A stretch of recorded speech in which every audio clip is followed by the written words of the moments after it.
So now it's time to get started, and we are going to follow the list you can see here. And I would like Suzanne to introduce you to Alix. I'm going to open her microphone and her camera. So let me see. Yes, now we are ready. So hello, Alix. So Alix is a physician and acupuncturist. She is also responsible for the caring program in a public establishment for elderly people. She has developed a number of projects using non-pharmacological therapies aimed at developing good practices of care. Aromatherapy has been introduced 2 years ago. Several essential oil formula are already in place to treat skin mycosis, prevent bed sores, manage agitation and anxiety. She's presenting an innovative protocol designed to limit swallowing disorder with black pepper essential oil. So, Alix, c'est maintenant à toi. Bonjour à tous, merci à la Fondation Gade-Fossé de me permettre de présenter ce protocole innovant d'aromathérapie qu'on utilise pour accompagner les personnes âgées qui présentent des troubles de la déglutition. Bah, tu peux passer à la suivante. À la diapo suivante. Delphine? Ou c'est moi? Delphine, ah oui, super. Donc, cette expérimentation a lieu dans un établissement médicalisé qui accueille des personnes âgées dépendantes dans un village du sud-ouest de la France, en Dordogne, l'EHPAD Les Jardins de Plaisance. Nous sommes une équipe donc formée à l'aromathérapie depuis 2 ans, avec une infirmière qui a été formée également en Nouvelle-Zélande, Adèle Gray, la cadre de santé, des aides-soignants, des agents d'entretien, une équipe pluridisciplinaire qui essaye de développer les projets d'aromathérapie au sein de la structure. Alors, tu peux passer à la diapo suivante, s'il te plaît. Voilà. Alors, la dysphagie, c'est vraiment un problème qui est sous-estimé et qui est très grave pour les personnes âgées. Les causes sont multiples, comme souvent chez la personne âgée, c'est-à-dire qu'il y a un vieillissement physiologique avec des tissus qui deviennent hypotoniques et un processus qui se fait plus lentement. Et quand on a des pathologies, eh bien, ça peut se décompenser. Par exemple, sont très à risque les pathologies neurologiques comme les accidents vasculaires cérébraux, les pathologies neurodégénératives comme la maladie d'Alzheimer, la maladie de Parkinson, ou alors quand il y a une maladie intercurrente comme une grosse infection ou un cancer qui abaisse l'énergie de la personne et qui fait qu'elle va développer des troubles de la déglutition. Les conséquences sont multiples. Il y a déjà des grosses fausses routes qui peuvent entraîner un risque vital, ou des pneumopathies d'inhalation, donc un risque infectieux. Mais il y a aussi des formes un peu plus chroniques qui entraînent une toux au moment du repas ou une gêne qui font que la personne ne va plus vouloir s'alimenter en salle de restauration, par exemple, ou avec ses proches, parce qu'elle a peur de faire des fausses routes, ou également elle va baisser sa qualité alimentaire et pouvoir entrer dans un état de dénutrition qui peut favoriser les infections ou d'autres pathologies. Donc il y a des enjeux assez importants à traiter la dysphagie, mais on a très peu d'outils pour la traiter. Le premier outil, ça serait de faire de la rééducation pharyngée. On est à la campagne, on a peu accès à des orthophonistes et même une fois que la rééducation est faite, dans les suites d'un accident vasculaire, il peut y avoir des séquelles avec des troubles de la déglutition un petit peu chroniques qui s'installent. Et chez des personnes qui présentent des troubles cognitifs, la rééducation est complexe. Donc en pratique, dans les établissements pour personnes âgées, ce qu'on peut faire pour lutter contre les troubles de la déglutition, c'est travailler sur le positionnement des personnes à table pour faire en sorte qu'elles aient un positionnement optimal, ou alors aussi c'est adapter leur texture. c'est-à-dire qu'on va utiliser des textures mixées ou moulinées ou lisses et des liquides gélifiés. Ce que ça veut dire en termes plus simples, c'est que des personnes vont être amenées à manger des purées pour le restant de leur jour et à boire des boissons gélifiées parce qu'elles ont du mal à déglutir. Et c'est ça qui peut entraîner une baisse d'appétit, de la dénutrition, de la dépression et puis tout l'aspect social qui rentre en compte de ce que peuvent renvoyer les autres personnes. Donc, c'est vraiment un problème important pour lequel on a peu de solutions médicales, surtout quand on sait que le plus grand plaisir des personnes âgées, c'est souvent la nourriture. Qu'on a mis en place ce protocole à base d'huile essentielle de poivre noir. Le poivre noir, il a une action tonique digestive, donc il va commencer déjà à préparer la digestion, c'est ça qui va agir sur la déglutition. Il stimule les sécrétions de l'estomac, du foie, du pancréas, il va déjà démarrer le process. Et il a aussi une action chauffante, il active les récepteurs thermosensibles des papilles de la langue, stimule la salivation et donc va déjà préparer la digestion. Alors, on mélange 1% d'huile essentielle de poivre noir, donc pipernigrum, avec de l'huile végétale, donc nous on utilise de l'huile d'olive, et on dépose 3 gouttes de ce mélange sur la langue avant chaque prise alimentaire. On peut passer à la diapositive suivante. Pour évaluer notre protocole, on a sélectionné donc 6 patients qui avaient des troubles de la déglutition. C'est plutôt des troubles chroniques, hein, c'est pas une utilisation pour des grosses fausses routes, c'est des gens qui présentaient les problèmes suivants, de toux ou de gêne au moment des repas, de devoir manger une alimentation mixée au risque sinon de faire des fausses routes, qui avaient un retentissement du coup sur leur vie sociale, voire déjà une dénutrition installée. Les personnes qu'on a sélectionnées, donc vous pouvez le voir dans la colonne de gauche, il y avait une personne qui prend des gros traitements pour une pathologie psychiatrique qui entraîne une hypotonie au niveau du pharynx et donc qui a des troubles de la déglutition. Une personne qui a une maladie d'Alzheimer, 2 personnes qui étaient en post-accident vasculaire cérébral, une personne qui a une maladie de Parkinson et une autre personne qui a aussi, en plus d'un AVC, des troubles anxieux qui majorent ces problématiques. Donc voilà, on a répertorié les symptômes de départ et ensuite on a observé, on a fait une observation clinique pendant 15 jours des personnes à chaque repas pour essayer de voir si les symptômes se modifiaient. Donc voilà, on peut passer à la diapositive suivante. On a examiné à travers cette étude la tolérance. Donc déjà, on a tous goûté quand on met le poivre sur la langue, ça ne pique pas, hein, c'est plutôt même agréable. Ça a un petit goût de poivre, mais ça ne pique pas parce qu'il est très dilué. Et il n'y a eu aucun effet indésirable du traitement. Ni mal au ventre, ni voilà. Il y a même le monsieur qui a un gros traitement psychiatrique, qui est paranoïaque, qui refuse habituellement tous ces traitements et qui maintenant demande à avoir les gouttes avant le repas. Donc ça a été bien toléré. Dans les bénéfices cliniques, on avait une diminution pour certaines, enfin globalement il y a eu des effets pour tout le monde. Diminution de la toux, de l'hypersalivation, une augmentation de la prise alimentaire. Il y a eu des personnes qui ont repris du poids même sur 15 jours ou un mois d'observation, une diminution de la gêne au moment de la déglutition. Il y avait aussi un monsieur qui avait des gros raclements de gorge au moment du repas et qui du coup ne pouvait plus manger dans la salle de restauration. Et même ses voisins se sont aperçus qu'il se raclait beaucoup moins la gorge. Des personnes qui étaient en texture mixée, qui mangeaient uniquement des purées, et surtout particulièrement une dame qui a pu remanger dans une texture normale, enfin juste avec la viande hachée, mais tout le reste normal. Donc ça, c'est quand même des effets très intéressants qui méritent d'être poursuivis, évidemment, parce que sur 6 patients, ce n'est pas suffisant, mais depuis, on a inclus d'autres patients qui ont aussi des bénéfices sur leur qualité de vie, sur leur état nutritionnel et sur leurs symptômes de fausse route. Alors, est-ce qu'on peut passer à la diapositive suivante?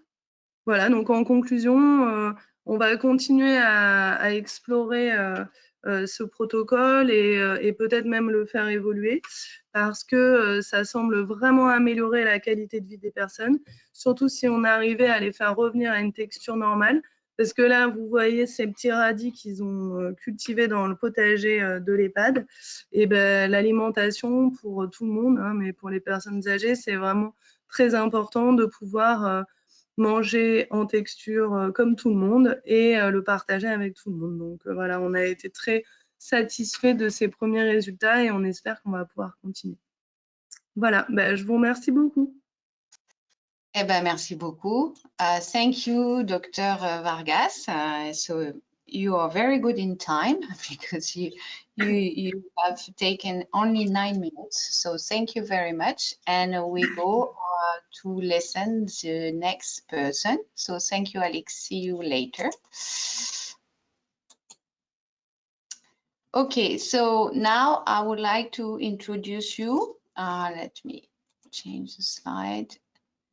So just a reminder for people who arrived during the Alix Vargas presentation, as we have a multilingual Aromashowcase in French, in English, also in Portuguese. I suggest that you scan this QR code if you want to get the simultaneous translation of what we are saying in your language. You can select French, you can select Portuguese, English, German. You can select the language you would like to get the translation. So don't miss, don't scan the code. I'm going to present it several times during the show, but don't forget to scan this code. Okay, so now I'm going to open the microphone for her.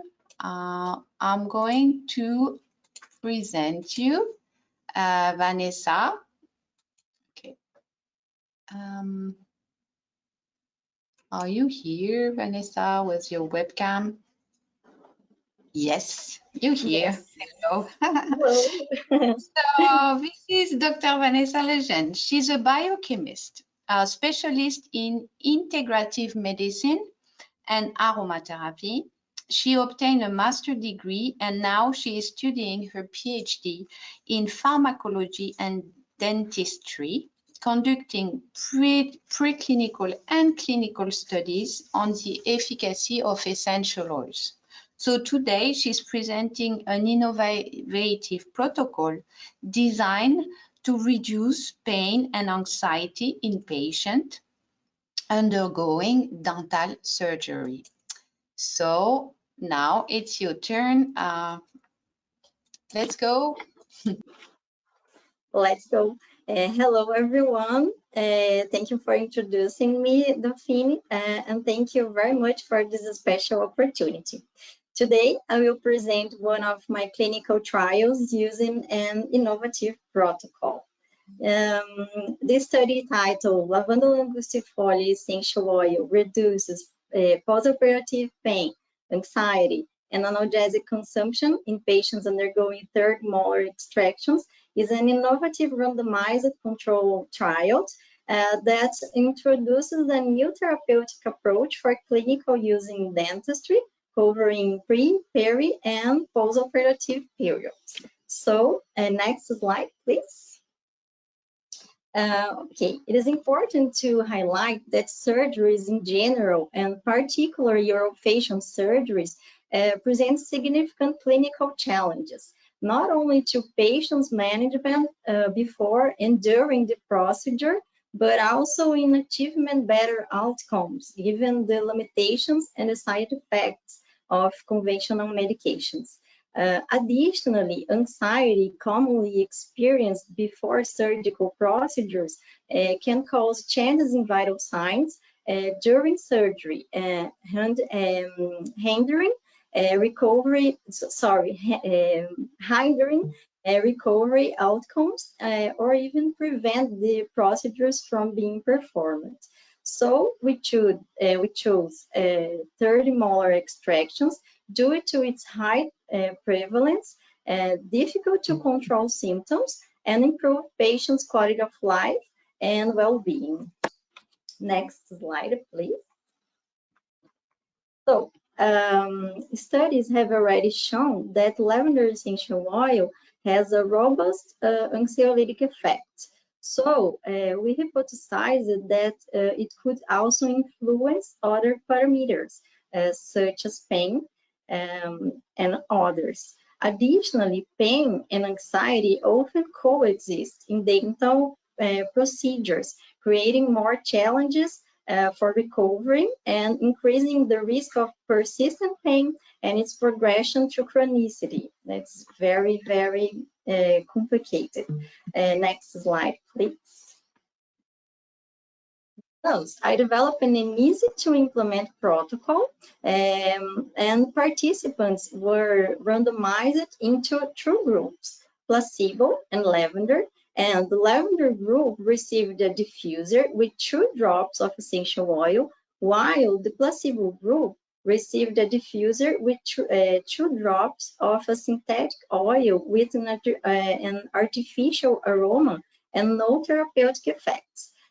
This ensured blinding, so they could not identify their group allocation.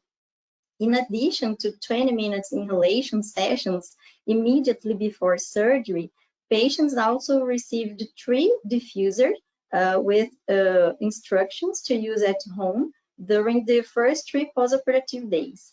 Considered a critical period due to peak pain, swelling, and discomfort. Next slide. Okay, so in this clinical trial, 102 participants were divided into 2 groups, lavender and placebo, and most of them were women.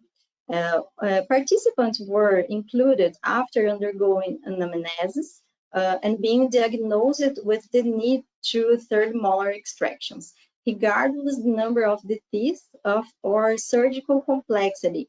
This allowed us to evaluate the essential oil's efficacy in various surgical contexts. Note that inhalation occurred immediately before surgery and at home during the first 3 days, with assessments conducted in different time points. Next slide, please. Okay, here we see the clinical trial timeline and the assessments conducted at each stage. Pain, anxiety, and stress were evaluated before inhalation to demonstrate that both groups were homogeneous at baseline. After inhalation, we assessed anxiety and collect saliva for analysis of cortisol levels, a biological marker, a biological stress marker, to complement the anxiety evaluation. Post-surgery, we assessed pain and discomfort to confirm that both groups received the same care and that the surgeons were calibrated regarding the surgical technique used. Over the 3 days, participants completed online forms to confirm if they used analgesics and anti-inflammatory drugs, to evaluate pain and compliance with inhalation. Next slide, please. Well, let's go to our results. The blue arrow indicates the inhalation period, okay? So our results show that lavender essential oil effectively reduced postoperative pain, and note that placebo group experienced increased pain at T2. During the first 3 days, no statistical difference were observed between the groups. However, both groups were using analgesics and anti-inflammatory drugs during this period. Still, we observed a trend toward reduced pain in the lavender group. Regarding anxiety, at the second graph, there was a significant difference between groups after inhalation, and within group analysis also showed a noticeable reduction in those who inhaled the essential oil. It was amazing and corroborates another literature data, previous studies. So next slide, please. Here we have the cortisol levels, and this analysis was conducted using ELISA, an immunobiological assay as a parameter for stress evaluation, given that cortisol is produced through activation of the hypothalamic, pituitary, and adrenal axis, and it's considered an important biological stress marker. Our results shows that placebo was unable to reduce cortisol levels before and after inhalation, but the lavender group experienced a significant reduction. This is an important finding that supports the anxiety evaluation results. Next slide, please. Okay, so it's important to mention that the ethics committee require that all participants should have access to analgesic and anti-inflammatory prescriptions if indicated by the surgeon. So we evaluated medication use. Our first graph shows no statistical difference among the number of participants because all of them used medication during the first three postoperative days. Based on this finding, we assessed the number of tablets consumed daily. And this second graph reveals that lavender group had a significant and considerable reduction in the number of medications taken per day. This is an important result demonstrating that in addition to its efficacy, lavender can be a great complementary therapy during the postoperative period, ensuring better outcomes and fewer side effects from these medications. It is worth emphasizing that both groups were exposed to the essential oil only once a day for 20 minutes. So we hypothesized that if the oil were used more frequently, like twice or 3 times a day, the results could be even more robust. Next, please. So our findings indicate that inhaling lavender essential oil can reduce pain, anxiety, cortisol levels, and the use of analgesic and anti-inflammatory drugs, corroborating other studies in different clinical contexts. Additionally, lavender essential oil is particularly relevant in neurofacial conditions as it acts peripherally through olfactory interactions with the trigeminal nerve and the central nervous system. And this is very important to our study and to clinical settings. In conclusion, lavanda angustifolia essential oil has therapeutic significance for both pre- and post-operative care, and our results allowed us to standardize a protocol that enables oral and maxillofacial surgeons, dentists, and other healthcare professionals to use this intervention safely, effectively, and non-invasively. And so the simple and pleasant application ensures improved quality of life and well-being for patients before surgery and through recovery. And I would like to say thank you to this incredible team for believing in my work, especially Juliana Chichot and Juliana Feltrin, my advisors and scientific inspirations. Thank you very much. Thank you, Vanessa. Great. So we will see you later during this Aromashowcase. Thank you for your presentation. So next candidate. So maybe before we go further, I will remind people who have joined the Aromashowcase during Vanessa's presentation, if you wish to get a simultaneous traduction of what you're listening, because next one is in French. So if you are not speaking French, you can scan this code and get the simultaneous traduction with all the title in your own language. So you have to scan this code, and on your phone, you can get the traduction of what we are saying, either so when if you don't speak Portuguese, English, or French, you can get in your own language. Okay, next one is a French lady. So let me open up her camera and her microphone. Bonjour Aurélie. Okay, super. Just let me introduce you. Aurélie Chesny. Aurélie is a registered nurse anesthetist working at the hospital in Vannes, so in France. She has been trained to aromatherapy at the University of Rennes in 2021.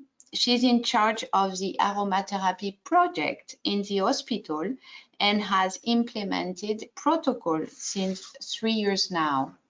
Today, she's presenting an innovative protocol designed to reduce pre-operative patient anxiety, and also a protocol to improve quality of life for caregivers.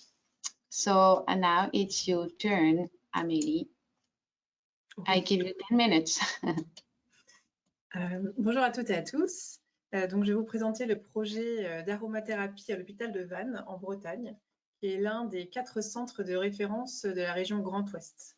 Nous avons 2 blocs opératoires, 13 salles d'opération et 200 professionnels de santé qui permettent de réaliser plus de 15 000 interventions chirurgicales à l'année. Les patients sont ambulatoires ou hospitalisés en vue de chirurgies variées, donc digestif, orthopédie, ORL, vasculaire, urologie, gynécologie. Dans ce cadre, nous avons effectué 2 constats. Le premier constat, c'est que dans le monde de l'hôpital, l'intervention chirurgicale, l'inconnu, le manque de temps de la part des soignants à consacrer aux patients, le fait que les prémédications anxiolytiques ne sont plus que rarement recommandées et prescrites, eh bien, les patients sont anxieux. Le deuxième constat que nous avons réalisé, c'est que les soignants subissent, en fonction de leur poste de travail, des contraintes du fait des horaires irréguliers, de la fatigue, du manque de la lumière naturelle, des situations stressantes, du port de charges lourdes. Et ces contraintes entraînent des petits maux qui ont des répercussions physiques, voire psychologiques. Et ce cumul de petits maux va impacter la qualité de vie au travail. Donc, face à ces 2 constats, nous avons décidé d'introduire l'aromathérapie au bloc opératoire de l'hôpital en visant 2 objectifs. Donc, le premier, c'est la prise en charge de l'anxiété du patient en préopératoire. Et le second objectif, c'est la prise en charge des petits maux du quotidien des soignants. Deuxième diapo. Donc, depuis 2021, nous avons mis en place le concept des aromabox. En fait, ce sont des petites boîtes de couturière qui contiennent les huiles essentielles, des bandelettes parfumeurs et les protocoles. On a imaginé 2 types d'aromabox, une destinée aux patients et une destinée aux soignants. Et ces boîtes, elles se trouvent dans chacun de nos 2 blocs. Au préalable de cette mise en place, nous avons constitué une équipe. Nous sommes 2 référentes, Françoise Pavieux, ma collègue infirmière anesthésiste, et moi-même. Nous nous sommes formés, donc pour ma part le DU à l'Université de Rennes, et Françoise a suivi une initiation. Ça nous a permis dans un premier temps de rédiger nos protocoles, de les faire valider par un médecin anesthésiste du service. Et dans un deuxième temps, nous avons organisé des temps d'information et d'initiation pour nos collègues, afin qu'ils puissent réaliser, aussi utiliser l'aromathérapie à leur tour et prendre notre relais. Les protocoles sont maintenant consultables sur l'intranet de notre hôpital. En matière de communication, nous avons réalisé cette affiche que vous voyez à droite de la slide. Elle permet d'informer les patients sur ce qu'on va leur proposer lorsqu'ils arrivent au bloc. Ce concept d'aromabox a été élaboré en respectant les exigences du bloc en matière de sécurité, d'hygiène, de contraintes d'espace, de mobilité et de simplicité d'utilisation, dans le souci de ne pas rajouter une surcharge de travail pour nos collègues. Slide suivante. Voilà, donc j'ai évoqué le concept d'aromabox et maintenant je vais vous détailler l'aromabox pour les patients. Donc ces aromabox, elles contiennent tout d'abord le protocole de lutte contre l'anxiété du patient en préopératoire. Il est sous forme d'une affichette plastifiée. Nous avons aussi les bandelettes parfumeurs et les bouteilles Côte-Gouttes contenant les huiles essentielles.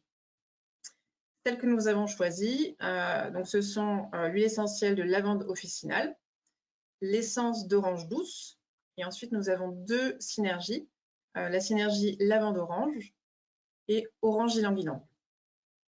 Nous les avons choisis pour leurs propriétés connues et reconnues apaisantes et anxiolytiques grâce aux molécules qu'elles contiennent, entre autres le linalol, l'acétate de linalyle et le limonène.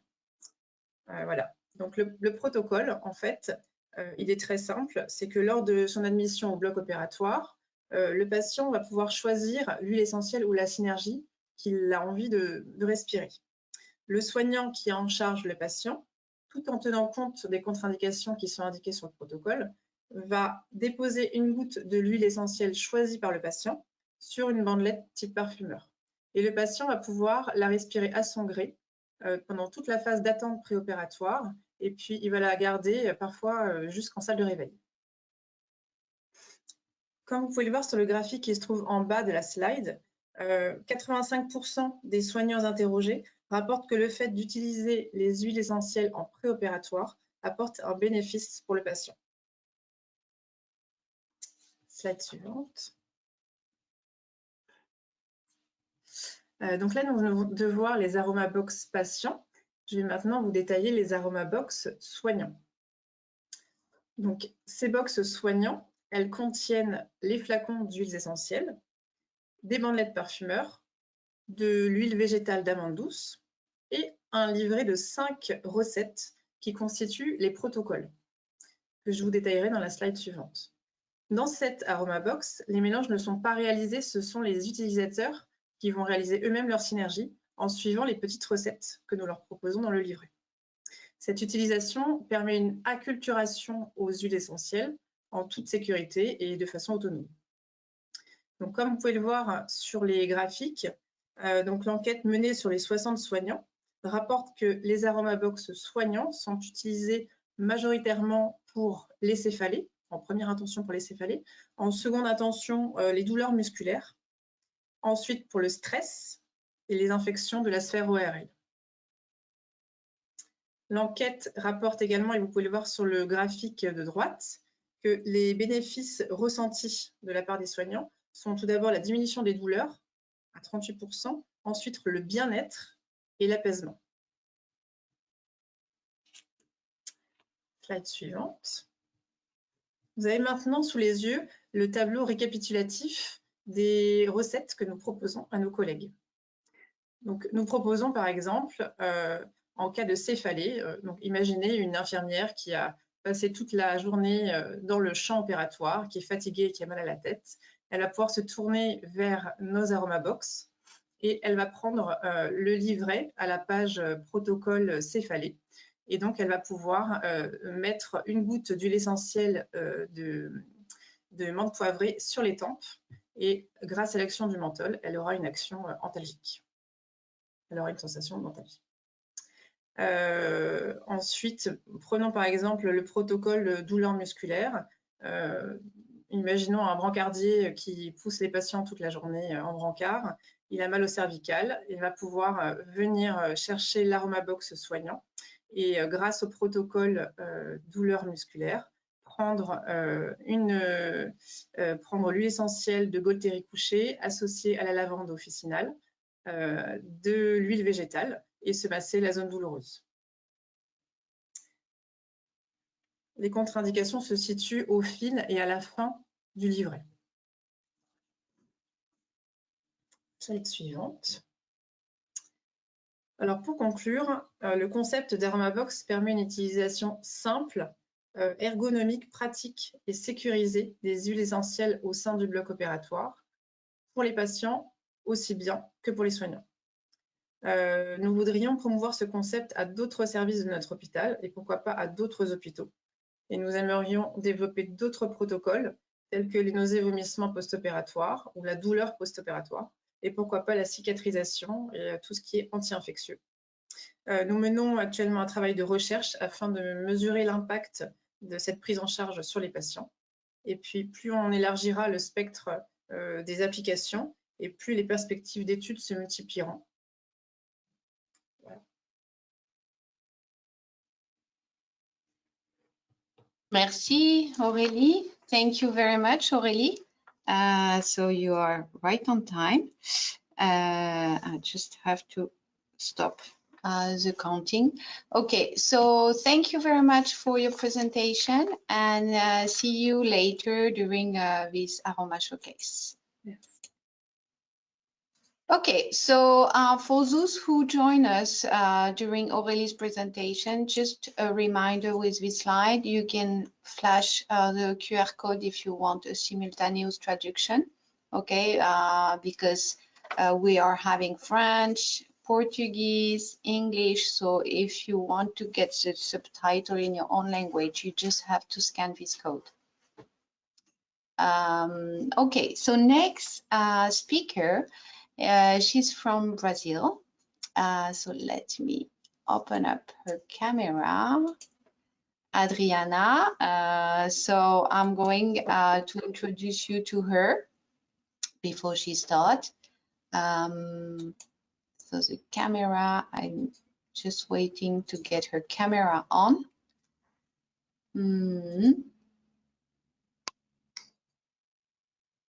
I got your sound up. Adriana, do you see me? Yes. Okay, we don't see you yet, so Yes. Okay. Here you are. Yes. Okay, so Adriana, let me introduce you, and then it will be for you. So Adriana, I have a slide. Adriana, she's from Brazil. She has been doing research and working with aromatherapy since 2000. She obtained a bachelor degree in chemistry and her PhD in pharmaceutical science. And she studied preclinical and clinical study with essential oil. It was a PhD between Madrid and Brazil. She also has published a book, and you have a picture of her book. And she's also certified aromatherapist. So she's a member of Abraroma, the Brazilian association. She's a member also of the Brazilian Academic Consortium for Integrative Health. And she's also a coordinator of the evidence map of the clinical efficacious of aromatherapy. She's today presenting an innovative protocol designed to provide emotional support, for anxiety and prevent viral infection to people suffering from climatic disorder. So it's your turn. Olá a todos, estou muito feliz de estar aqui, muito honrada por estar participando junto a esta entidade francesa do GATE-FOSSÉ, Fundação GATE-FOSSÉ, tão respeitada no mundo inteiro. Bom, o nosso protocolo de aromaterapia foi aplicado durante uma situação de desastre ecológico, de inundação na região sul do Brasil. Ocorreram essas chuvas intensas e quase 500 municípios, cidades foram atingidas e também mais de 2 milhões de pessoas foram desalojadas das suas residências. Este protocolo foi aplicado na cidade capital, na cidade desta região, de Porto Alegre, e foi aplicado em 3 abrigos. Um ginásio, que estava acolhendo famílias inteiras, um outro, the next, please. Yes. O outro, onde estavam sendo acolhidos pessoas idosas, mais de aproximadamente 75 a 95 anos de idade, e ainda num terceiro, que foi um local que estava abrigando mulheres e os seus filhos. Please, the next. Então, o objetivo deste protocolo foi dar um amparo emocional, minimizar o trauma, reduzir os sintomas de ansiedade e de estresse, de tristeza, de medo e provocar, melhorar o sono e algo de bem-estar nessas pessoas. Thank you. O próximo, the next. Então, a população que foi beneficiada por este protocolo foram aproximadamente 350 pessoas. Essas pessoas eram crianças acima de 6 anos de idade, adolescentes, adultos, sêniores, pessoas idosas, mulheres e os seus filhos. Por favor. Este protocolo teve duas fases, duas etapas. A primeira foi o uso do óleo essencial de laranja doce, Citrus sinensis, e o objetivo foi acessar a memória olfativa positiva que a população local tem com essa planta, com essa fruta e com esse aroma. Abaixo, nós podemos ver os detalhes da composição deste óleo essencial, rico no componente limoneno, e que é um óleo essencial integral, com todos os seus componentes. Ele possui uma ação ansiolítica no sistema nervoso central. Nós utilizamos o método por inalação, uma gota num algodão absorvente ou num curativo invertido e colado na roupa. A intervenção teve uma frequência de 1 vez por semana durante 3 semanas, aproximadamente. Na segunda etapa, eu acrescentei o óleo essencial de melaleuca alternifolia ao primeiro óleo de Citrus sinensis, e o objetivo foi evitar a proliferação do vírus da gripe, porque na região sul do Brasil iniciou o inverno muito frio. Abaixo, nós temos a composição deste óleo essencial de melaleuca alternifolia, rico em terpineol 4 e gama-terpineno. Este óleo, ele é conhecido na aromaterapia com efetividade para... Ele é antiviral, antibactéria e também antifúngico, é a sua ação. Como utilizei nessa segunda etapa? Por inalação, 1 gota deste blend num algodão absorvente ou também num curativo invertido e colado na roupa. 1 vez por semana, a frequência, durante 3 semanas aproximadamente. The next. Order, please. Yes. Aqui nós podemos ver algumas imagens de como foi a aceitação pela aromaterapia. Os abrigados aceitaram colocando na roupa e também no algodão para inalação, incluindo as crianças acima de 6 anos de idade e mulheres também. Please, the next. Os resultados e avaliação.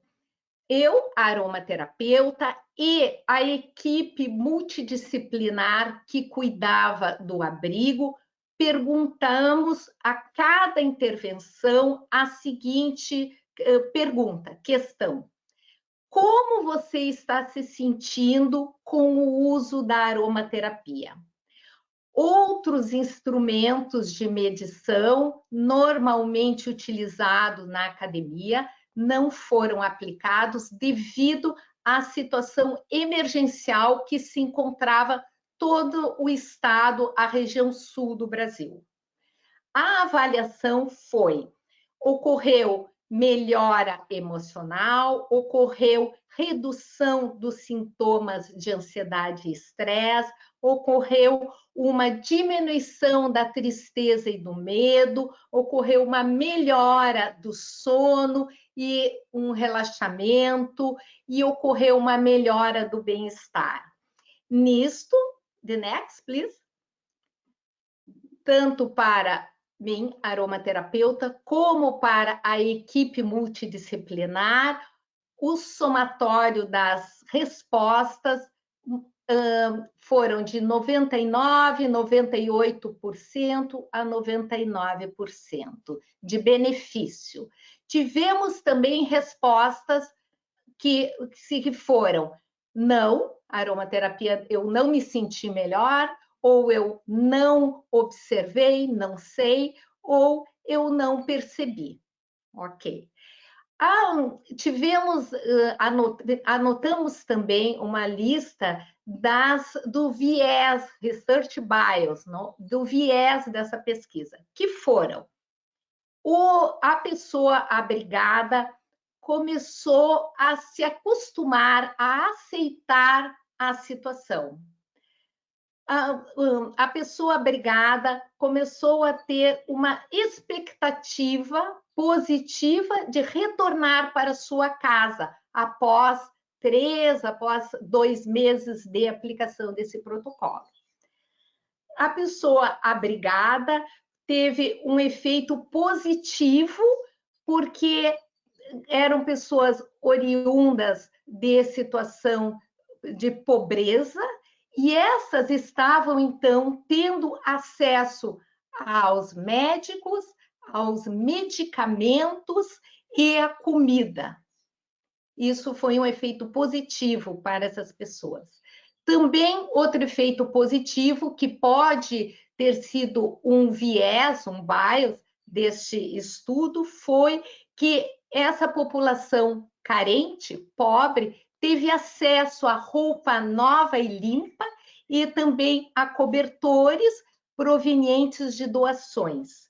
E, por fim, também ocorreram alguns casos de recebimento por parte da população de outras práticas integrativas. Algumas pessoas nos abrigos, algumas pessoas nos abrigos não quiseram receber aromaterapia nem no primeiro dia, e outras disseram que não gostariam de receber novamente porque tinham estado nauseadas, com náuseas e mesmo com dor de cabeça. Ok. Nesse slide, nós podemos ver à direita como o grupo que trabalhava no abrigo aceitou a aromaterapia. No caso, é uma enfermeira, e também outro caso, nós tivemos os próprios fisioterapeutas que cuidavam dos abrigados, aceitaram a aromaterapia. Na esquerda, nós vemos uma mulher idosa que guardou o algodão com uma gota de óleo essencial desde o encontro passado, a semana passada, quando eu estive aplicando a aromaterapia, e quando eu cheguei, ela guardou e me mostrou como sendo um grande presente e com um sorriso na face. Então, a conclusão: a aromaterapia é viável, efetiva, uma ferramenta viável e efetiva em casos de catástrofe, calamidade e extremo sofrimento.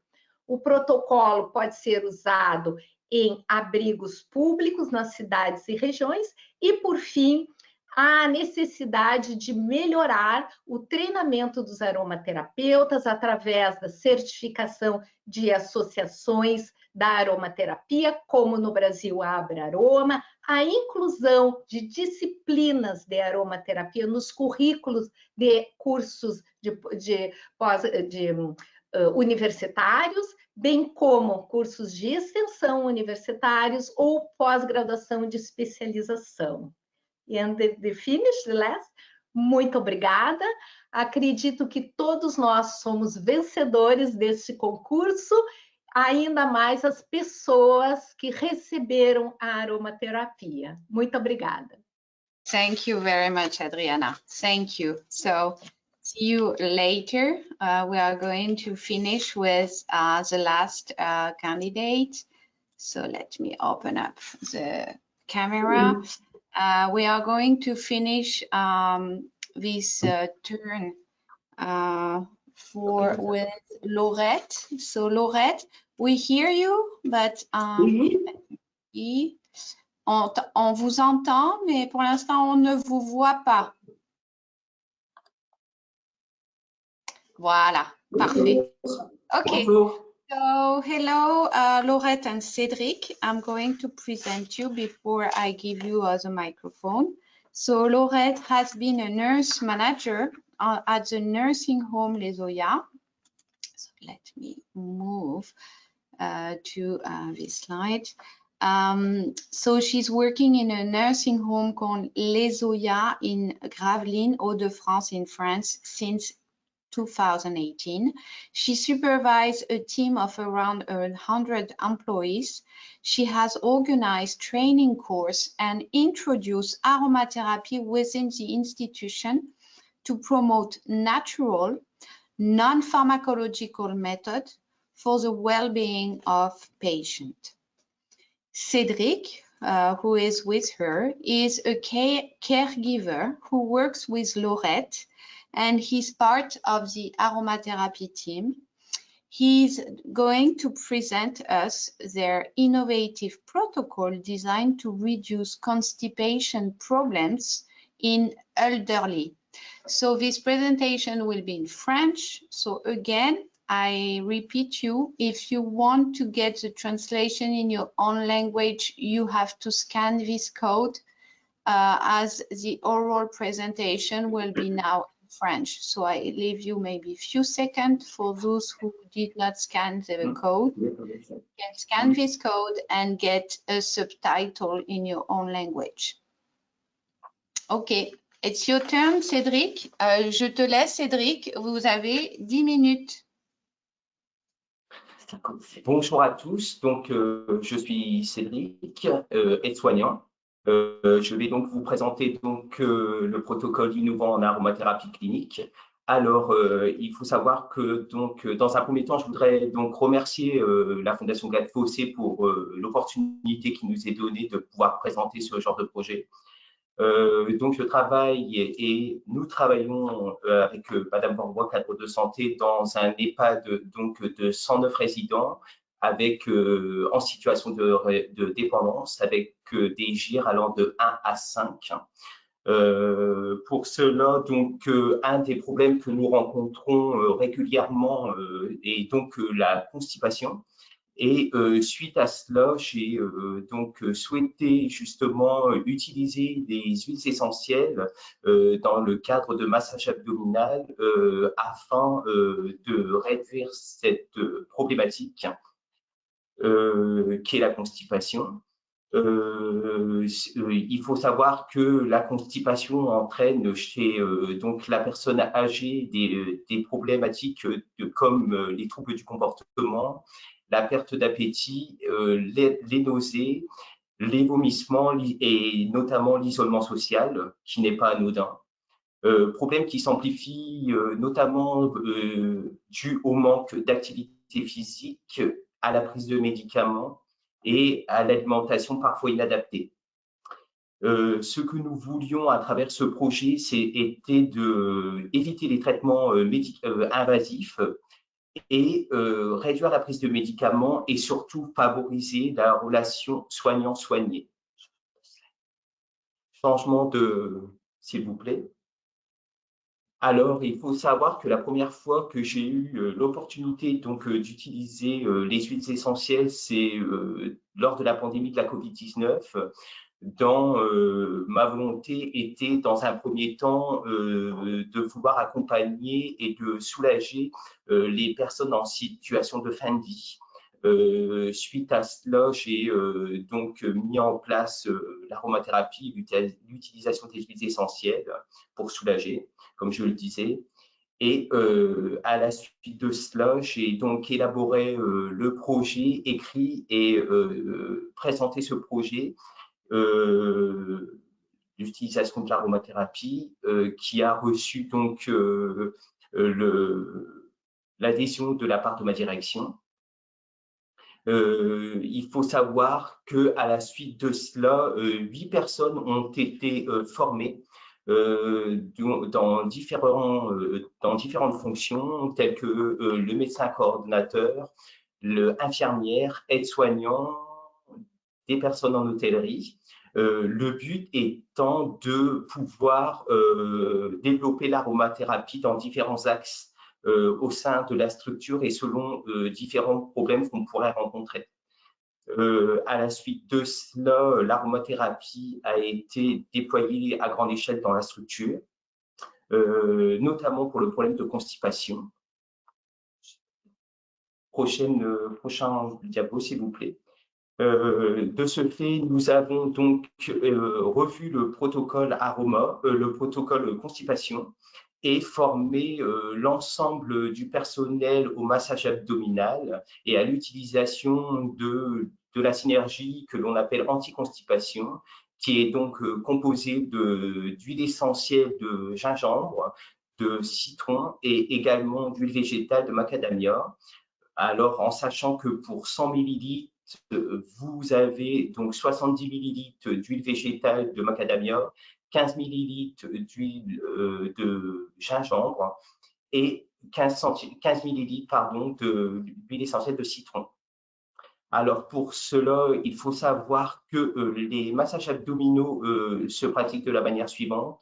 C'est-à-dire que dans un premier temps, vous avez donc un signalement qui est émis par l'infirmière à J2 et J3 concernant une constipation chez le résident. À partir de cela, le soignant donc élabore donc le massage abdominal sur le résident qui est encore au lit.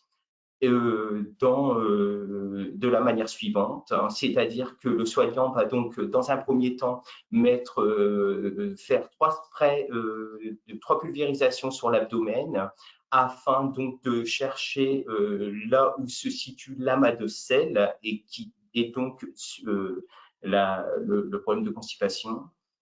Et suite à cela, il va pendant 5 à 10 minutes émettre donc un massage dans le sens des aiguilles d'une montre pendant 5 à 10 minutes, comme je le disais, et émettre donc une légère pression au niveau de l'ampoule rectale afin de faciliter la défécation de la personne. La personne sera, si elle est alitée, sera mise donc en décubitus latéral gauche ou droit et afin d'aider à la défécation, et sinon un passage donc aux toilettes est observé. Diapo suivante.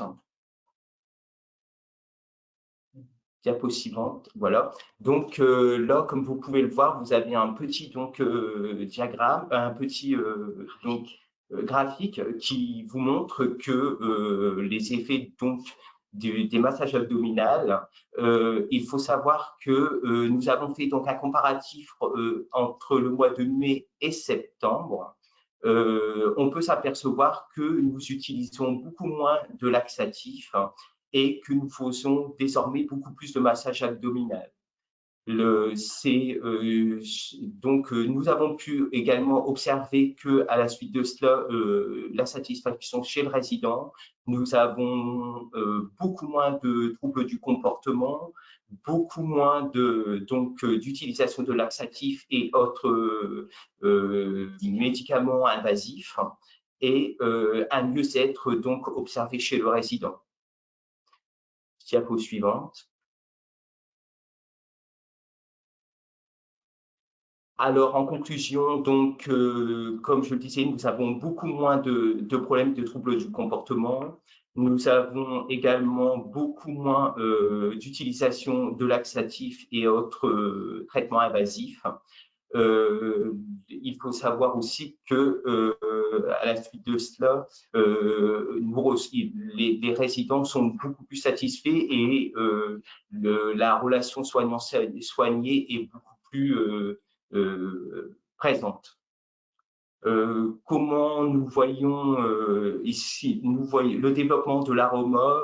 Nous pensons qu'il serait bien donc de former l'ensemble des professionnels de santé, pardon, et éventuellement ou également à domicile. Ce qu'il serait bien aussi, c'est la reconnaissance de cette pratique et notamment au niveau de l'ARS et de la Haute Autorité de Santé comme étant une pratique qui pourrait être bénéfique au sein des établissements, rendre accessible plus accessible les huiles essentielles et éventuellement effectuer des spots publicitaires afin de valoriser cette pratique. Voilà, voilà. Merci Okay. beaucoup. Merci beaucoup. Merci beaucoup. I'm just stopping the clock. Thank you. You did very well. Thank you very much. So I'm just going to stop your microphone and your camera. Thank you, Laurette and Cédric. Okay. So all the presentation are over. Thank you to all our candidates for the quality of your presentation and the work you are presenting. As you can see, for all participants, that we had very different protocols, and we were very happy because we got a lot of different application showing us the possibility of aromatherapy being a non-pharmacological treatment for many different things. Now it's important, and I'm going to move in my presentation, to remind people that the 5 finalists are already the winner of 2024 Aromashowcase. They all have won a prize of 250 €. So bravo to all. Congratulations, because you are all winners of this edition. But today, they could be the public favorite, as we have been asked you to vote, and you are going to have a survey who appears to your screen. So you are going to have a survey and you have to select only one candidate, and you have to vote for the protocol you believe is the most innovative regarding the patient. The winner will have 1,000 € instead of 250, but the other will receive the 250. That's why you are all, the winner of this 2024. So now it's time for you to get the survey on your screen. So please select one candidate. So now we launch it. So you won't see the final result because we are going to analyze the pool, as it is a mix between the jury vote and the public vote. So during the voting and the analysis of your vote, I'm going to introduce you quickly to the Gatfossé Foundation, as maybe some of you don't know me yet. And it's a good opportunity for me maybe to introduce you to this foundation. So let me see if we need to wait maybe a little bit to make sure we have all the the voting. I leave you maybe a few seconds. It's a very rapid vote, so normally we are going to close. So please do your survey. Just click on the one you believe has to be the most innovative protocol between Dr. Alix Vargas, between Vanessa Lejeune, between Aurélie Chesny. So I remember first Alix was about the swallowing disorder. Vanessa was about anxiety before dentary surgery. Aurélie was the aroma box for patient and caregivers. Adriana was to support anxiety, people having suffering from emergency disaster or climatic disaster. And Laurette and Cédric were presenting the protocol for constipation. So Alix is swallowing disorder, Vanessa is anxiety before dentary extraction. Laurie, I can show you actually. I don't know if you see it. I think we are okay. I don't see the thing moving so much. So you are 80% has vote, so we still need 20%. So we leave few seconds, but we're going to close. I think we can close the survey.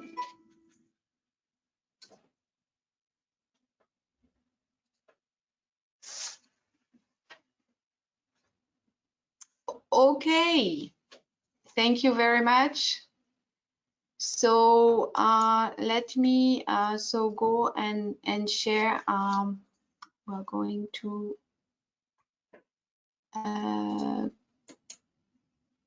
continue up.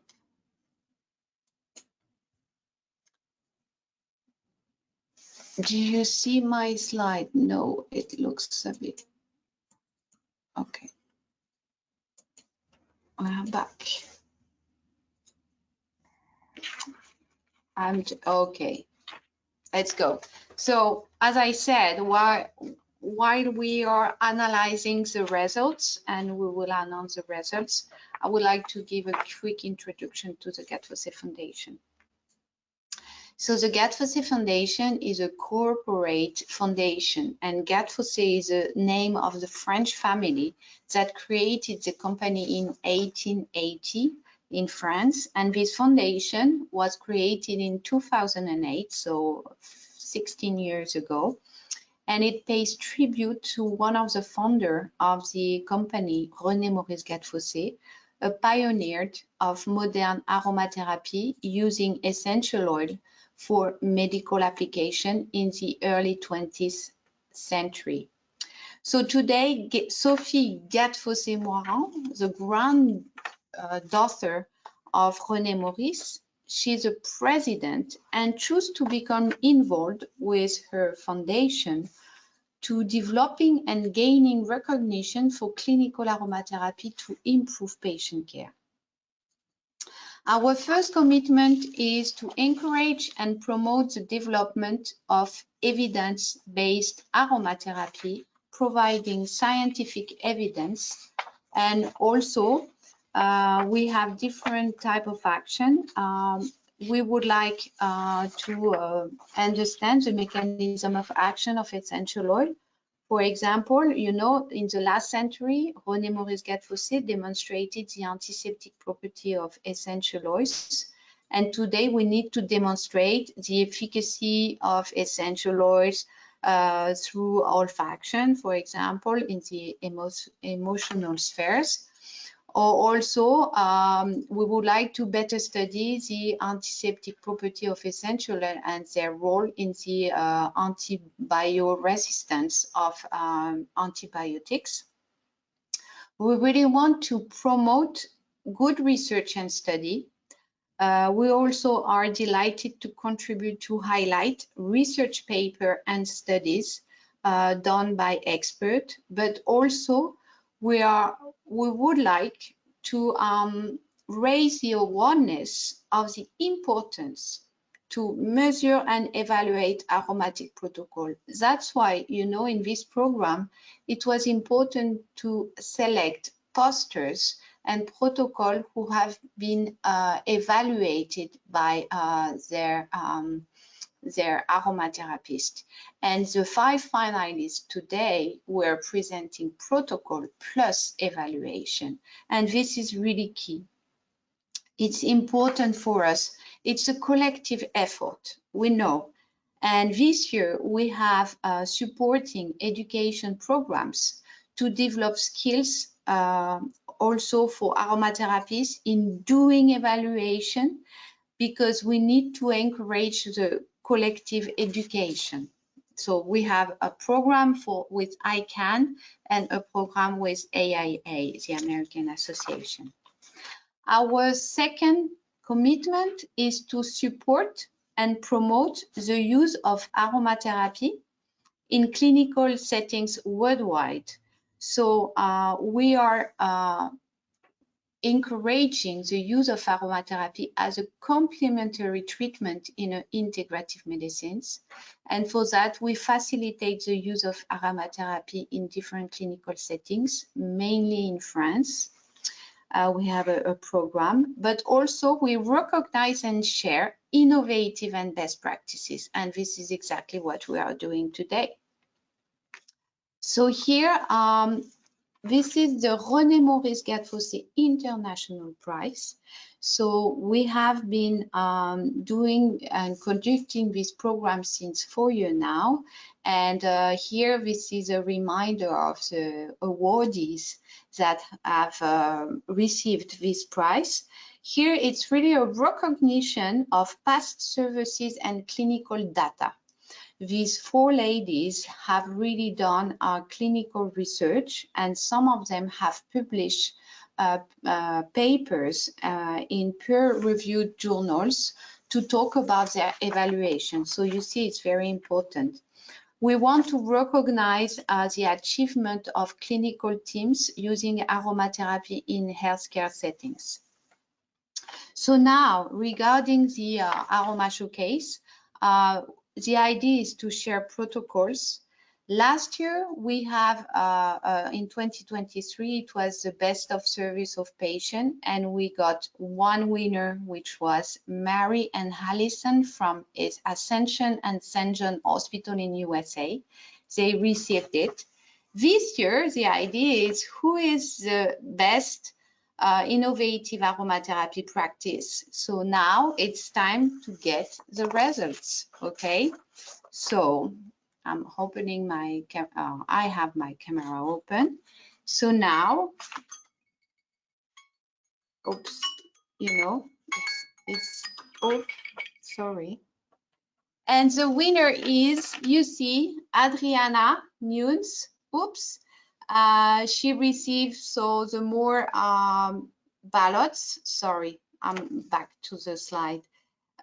So she reduced, she presented the protocol to reduce anxiety and stress for people having emotional trauma and being in. So congratulations, Adriana, because you have been elected from the public. Now, I just remind you that also we have 4 other winners, because the other one will receive the 250 rewards, and there are also a very good protocol that has been selected from the other. So congratulations to all of you. Bravo to Adriana for being the preferred candidate from amongst the 5. I just would like, before we close, to remind you that aromatherapy is a gem when it is learned, understood, practiced, and evaluated. This is really important. And also be aware, it's important that essential oils are very valuable, but you should focus on those who are available in your country. Be smart and sensitive to the sustainable development of your aromatic treatment. Don't forget that evaluation is the key for the future if we want to unlock the power of aromatherapy with science and evaluation. Thank you to all for your evaluation. I'm just going to open up the camera of our speaker to get your face before we close. Hey, Adriana is happy. Maybe I can, yeah, if some of you wants to say something. Okay. Adriana, do you want to say something? Okay. Yes. Okay. Can I hear? Yes. Muito obrigada. Eu estou muito feliz, estou muito emocionada. Agradeço para todas as pessoas que doaram os óleos essenciais e que deram todo o suporte para esses óleos chegarem a Porto Alegre, porque durante a inundação as estradas ficaram sem acesso, as estradas caíram com a água. E então eu estou dizendo que eu apliquei esse protocolo como a ponta do iceberg. Toda a rede de aromaterapeutas, de colegas que nos auxiliaram, e o grande vencedor, os grandes vencedores foram as pessoas, os abrigados que receberam a aromaterapia, às vezes pela primeira vez. Quando eu cheguei e dizia, sabe o que é isso? A aromaterapia?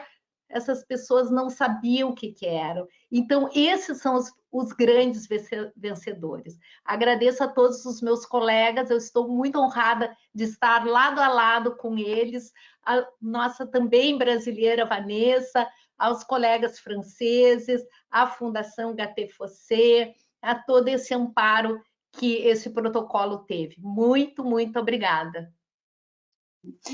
Congratulations, Adriana. Congratulations to all of you. Bravo Aurélie, bravo Alix, bravo Cédric et Laurette en français. Hein. C'était super d'avoir vos protocoles.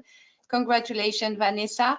And well, we will diffuse the information on the website. And again, we are going to do a story of each of you in our network and share your protocol on our website.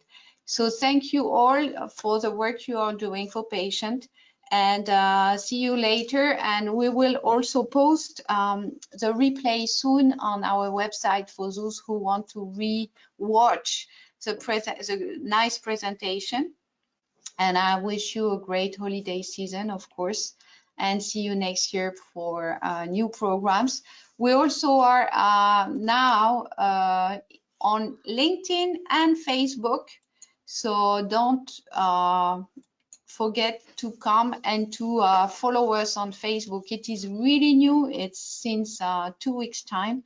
So go on Facebook, find us, go on LinkedIn, find us and follow us to get our programs, our activities, news that we publish very frequently.